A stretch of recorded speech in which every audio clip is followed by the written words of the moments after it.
Breathe, breathe.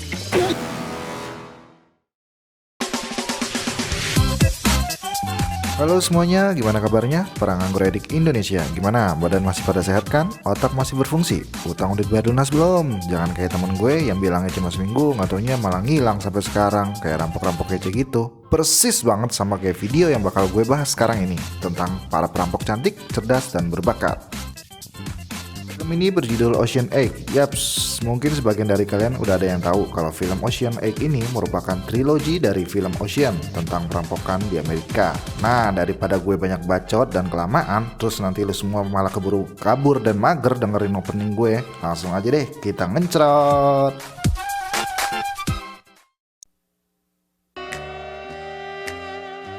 Some fine coffee you got here in Twin Peaks. And damn good cherry pie.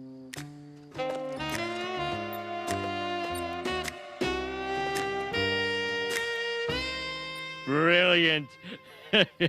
Film ini dibuka dengan kehadiran sosok Debbie Ocean yang baru saja dibebaskan dari penjara. Nah, setelah bebas dari penjara, kita semua akan diperlihatkan tentang keahlian atau skill si Debbie Ocean ini dalam hal mengutil. Barang yang dicuri sih cukup simpel, cuma beberapa parfum dan makeup kosmetik. Setelah cukup meyakinkan, ia pergi ke kasir untuk berpura-pura ingin mengembalikan barang yang tadi ia ambil. Walaupun dia sebenarnya nggak beli sih, atau istilahnya refund lah. Nah, nggak habis akal, si Debbie tuh malah ngebatalin refundnya supaya dia bisa dapat kantung belanja. Nah, dia kan jadi bisa bawa tuh barang-barangnya keluar dari toko. Nah, nggak sampai di situ aja, Debbie pun pergi ke sebuah hotel mewah dan berhasil menipu sang resepsionis hotel. Dengan mudah, ia mendengar pembicaraan salah satu tamu hotel yang hendak melakukan check out sebelum waktunya. Setelah sang tamu pergi meninggalkan hotel, Debbie pun kembali menelpon sang resepsionis dan pura-pura menjadi tamu yang tadi check out untuk pura-pura memperpanjang masa menginapnya. Ia pun kembali berhasil dan dapat menikmati kenyamanan hotel itu dan tanpa mengeluarkan uang sepeser pun. Gimana? Keren kan skill si Debbie ini? Baru awal loh ya, lanjut deh. Scene pun berlanjut pada pertemuan Debbie dengan teman lamanya yang bernama Lou. Debbie pun bercerita mengenai seluruh rencana-rencana yang sudah ia siapkan dan pikirkan secara matang selama ia di dalam penjara kepada Lau. Debbie mengatakan bahwa ia ingin mencuri kalung Towson sebesar 6 pound. Kalung langka ini jika dirupiahkan maka seharga 2 triliun bahkan lebih karena kalung ini langka dan tak pernah dimunculkan kembali sejak 50 tahun yang lalu. Kalung ini disimpan dan dipenuhi oleh penjagaan yang sangat ketat di dalam sebuah bunker museum di bawah tanah. Berlanjut ketika Debbie dan Lau menghadiri sebuah acara konferensi pers Met Gala dan di acara ini akan dibawa oleh Daphne Kruger. Dan dengan sangat kebetulan Daphne sedang mencari seorang perancang busana untuknya di acara Met Gala nanti. Dengan licik Debbie dan Lau pun menyusun sebuah rencana untuk mencari seorang perancang busana yang bisa mereka ajak kerjasama. Dan terpilihlah Rose, seorang perancang busana yang kikuk dan masa tenarnya telah habis karena rancangannya yang selalu terlihat kuno. Dan ia juga sedang dalam masalah besar yang akan terancam pidana karena utang-utangnya yang tak dapat ia bayarkan. Dan Rose pun setuju untuk mau ikut bekerja sama. Beruntung pula bahwa Daphne ternyata merupakan salah satu fans Rose yang ingin menggunakan jasa dari Rose. Cerita pun kembali berlanjut. Kini Debbie dan Lau mencari seorang hacker yang dapat meretas segala sistem. Lau pun mengajak teman lamanya yang biasa dipanggil Handballs. Ada yang kenal gak nih sama ini orang? Siapa coba tebak? Ayo, masa sih saya gak ada yang kenal sama ini orang? Mukanya sih mirip tetangga gue yang tukang gosip dan berisik banget kalau diajak ngomong itu mulutnya. So, singkat cerita, Debbie dan Lau pun mengajak teman lainnya yaitu Anita, si ahli bedah barang keturunan India, Temi, si ahli penyelundup barang, serta Constant, sang pencopet handal. Oke deh, lengkap sudah tim Ciwai Ani-Ani Rainbow ini. Langsung aja kita lompat ketika Anita dan Rose sedang berbicara dan melakukan negosiasi dengan sang penanggung jawab penjaga perhiasan. Awalnya mereka ditolak, namun karena keahlian memelas Rose dan kepolosan muka Neng Anita yang masih random itu, akhirnya keinginan mereka pun terpenuhi. Sang penjaga pun setuju untuk meminjamkan kalung berlian Towson itu kepada Anita dan Rose dengan syarat mereka harus kembali mempromosikan dan memviralkan kalung itu setelah 50 tahun lamanya. Anita dan Rose pun dibawa oleh sang penjaga untuk melihat secara langsung dengan mata telanjang kalung berlian langka itu di dalam sebuah bunker di bawah tanah itu. Ketika sampai di berangkas penyimpanan, Ross pun langsung memakai kacamata pemindai. Akan tetapi karena tak mendapatkan sinyal, sehingga kacamata tersebut tak dapat memindainya. Anita dan Ross pun membuat sebuah alibi bahwa mereka membutuhkan cahaya matahari langsung agar dapat melihat keaslian dan kecantikan kalung berlian tersebut.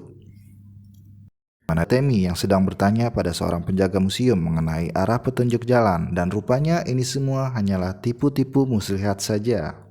Debbie pun berhasil memasang sebuah lukisan yang seharusnya tak ada di sana. Karena hal ini pula lah para petinggi museum gedung mengadakan rapat tertutup mengenai keamanan gedung. Lanjut lagi ke scene di mana Konstan menabrak salah satu petugas museum. Hal ini dilakukan dengan sengaja agar ia bisa mencopet salah satu kartu akses petugas museum. Setelah itu, Konstan menyamar sebagai seorang petugas pembersih dan masuk ke dalam ruang rapat untuk menempelkan alat penyadap milik Nineball pada sebuah tempat sampah. Misinya pun berhasil. Nineball berhasil menyadap seluruh isi pembicaraan tersebut untuk mengubah sistem keamanan. Hal ini pun menjadi sebuah keuntungan bagi mereka, khususnya bagi Nineball. Ia bisa mendapati titik buta dari setiap sudut kamera CCTV yang ada di sana, dan mereka mendapati titik buta yang tepat, yaitu di sekitar kamar mandi. Masih dengan Nineball, di mana ia sedang berusaha memberikan link phishing agar ia berhasil meretas salah satu PC keamanan di sistem milik ketua keamanan yang ada di sana. Ia pun mendapati kelemahan sang ketua keamanan yang ternyata sangat menyukai seekor anjing. Ini merupakan suatu keuntungan baginya. Dengan mudahnya, Nineball pun dapat meretas divisi kamera yang akan diadakan pada acara Met Gala nanti. Ia pun mulai merubah seluruh titik kamera dan merubah titik buta keamanan di sana menjadi di dekat kamar mandi. Scene kembali beralih pada Tammy yang sedang melamar pekerjaan sebagai seorang ahli gizi pada I.O. yang akan menaungi acara Met Gala nanti. Di awal acara pembukaan Met Gala, kita akan disuguhkan dengan adegan Tammy yang sedang memantau Cloud yang merupakan pasangan Daphne di acara tersebut. Di tengah cerita, Tammy bertanya mengenai kecerobohan Debbie yang bisa sampai termakan oleh rayuan gombal Cloud si buaya darat. Dan pada scene ini pula lah kita semua diberitahu kalau dulu Debbie dan Cloud merupakan pasangan. Namun sayangnya hubungan mereka harus kandas dikarenakan Cloud yang menjebak dan mengkhianati Debbie dengan transaksi lukisan ilegal yang mengakibatkan Debbie harus mendekam di penjara. Di scene awal tadi tuh, cerita kembali melompat ketika Ross menemukan sebuah masalah baru, di mana pada saat ia ingin melepas kalung berlian itu dari leher indah Daphne, ternyata kalung tersebut hanya bisa dilepas oleh sang petugas menggunakan kunci magnet khusus. But it's okay baby, it doesn't really matter big troubles, alright? Jadi semua masalah kecil ini ternyata bisa diatasi oleh adik dari Nineball yang ternyata merupakan seorang bocah remaja ahli kunci. Ia pun membuat duplikat kunci magnet tersebut. Semua pun senang, happy, tertawa, bergembira, bahagia, hahaha. Oke, cerita pun kembali berlanjut di mana acara malam Met Gala pun dimulai. Ocean Egg pun beraksi ketika Daphne dan Cloud duduk di meja makan secara bersama. Lou pun menyiapkan makanan khusus untuk Daphne yang tentunya sudah diberi obat pencahar. Tak selang berapa lama, Daphne pun merasakan mual dan sakit di bagian perutnya. Ia berlari menuju kamar mandi yang tentunya diikuti oleh para sang penjaga kalung. Saat di depan kamar mandi, para penjaga itu pun dihadang oleh Debbie. Dan saat di dalam kamar mandi, muncullah Konstan yang sedang berpura-pura menolong Daphne yang ingin muntah. Dengan kecepatan dan keahlian tangannya, Konstan pun berhasil mengambil kalung tersebut dari leher indah Daphne. Setelah berhasil mengambil kalung tersebut, Konstan pun segera berlari keluar meninggalkan kamar mandi dan menyelipkan kalung tersebut pada sebuah tray yang berisikan piring kotor yang sedang dibawa oleh salah satu pegawai catering. Sesampainya di dapur, kali ini giliran Anita yang akan beraksi. Ia mengambil kalung tersebut dan membawanya pada toilet restroom dan mulai membedah mempreteli kalung tersebut. Scene pun berlanjut kepada Daphne yang baru saja keluar dari dalam kamar mandi dan membuat para petugas penjaga kalung tersebut menjadi sangat terkejut dan ketakutan. Sang penjaga pun segera menuju petugas keamanan gedung dan meminta untuk setiap akses keluar masuk segera ditutup. Hal ini pun menimbulkan kericuhan sampai pada saat petugas kepolisian dan keamanan memeriksa setiap sudut ruangan yang ada di dalam sana. Dan pada saat salah satu petugas hendak memasuki ruangan Anita yang ada di dalam dapur itu, Nineball segera memberikan kode sinyal darurat pada yang lainnya untuk membantu mengecoh petugas agar Anita tak jadi ketahuan. Kalung tersebut pun dibuat seolah-olah tercebur akibat Daphne yang berlari terburu-buru pada saat ingin ke toilet tadi. Sang pengawal pun yang nyaris saja akan mendapati Anna akhirnya pergi karena sudah mendapati kabar bahwa kalung tersebut sudah ditemukan. Situasi pun kembali kondusif bersamaan dengan selesainya Anita yang sudah membedah kalung tersebut menjadi 7 bagian. Konstan pun datang untuk mengambil kalung tersebut dan kembali menunjukkan keahliannya. Ia membagi-bagikan kalung tersebut pada yang lainnya. Eits, cerita belum berakhir loh. Debbie perlahan menghampiri Cloud dan menabrakkan dirinya sambil menyelipkan sesuatu di salah satu kantong jas milik Cloud. Di akhir aksi mereka semua terlihat memakai kalung tersebut yang sudah dipecah menjadi beberapa bagian dan dalam bentuk perhiasan lain. Setelah hiruk-pikuk pesta itu, kalung pun dikembalikan. Namun sebelum kembali masuk ke dalam brankas, kalung itu kembali diperiksa untuk terakhir kalinya. Dan betapa terkejutnya sang petugas mengetahui jika kalung itu ternyata palsu. Scene pun kembali berpindah ketika para anggota Ocean sedang melakukan rapat untuk pembagian hasil. Muncullah Daphne yang menerobos masuk secara tiba-tiba sambil mengeluarkan keluh kesahnya. Yang lain pun merasa bingung, dan ternyata inilah salah satu plot twist yang tersembunyi. Ternyata Debbie dan Lau telah mengajak Daphne secara diam-diam untuk ikut bekerja sama dengan mereka dan menjadikannya anggota Ocean 8 yang ke-8. Karena Debbie sadar bahwa Daphne bukanlah orang yang bodoh seperti yang mereka kira selama ini. Akhirnya, hasil dari misi mereka kali ini akan dibagi menjadi sama rata 8 bagian. Dan Cloud pun berhasil terjebak dan masuk penjara. Jadi, masih pada inget kan adegan Debbie yang nabrak Cloud secara sengaja tadi?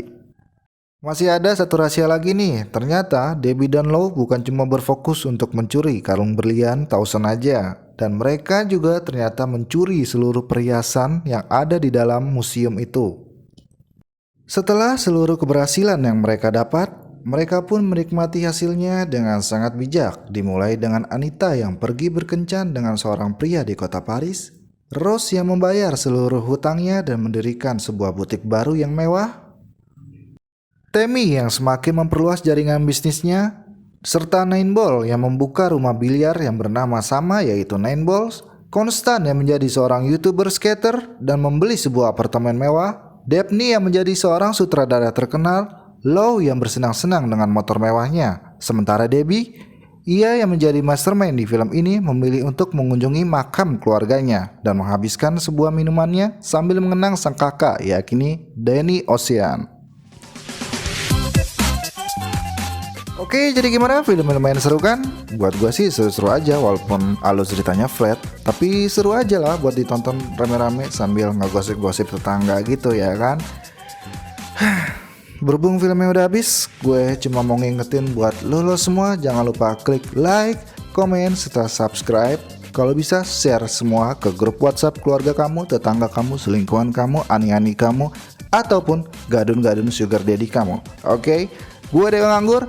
Salam Edik, Edik Nganggur, Edik Kreativitas, Edik terus berkarya. Oke, bye.